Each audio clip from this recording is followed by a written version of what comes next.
Meaning of helter-skelter.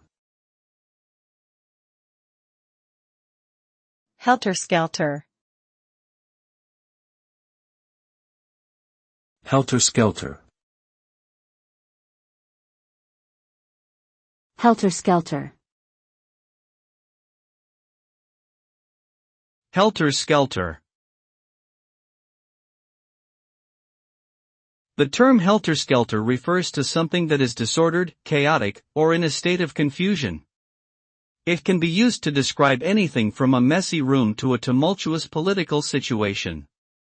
The phrase also has an additional connotation of being fast-paced or frenzied.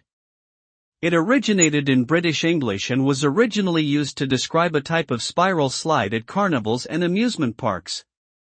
Over time, it came to be used more broadly as a descriptor of disorderly situations or things that are happening quickly and chaotically.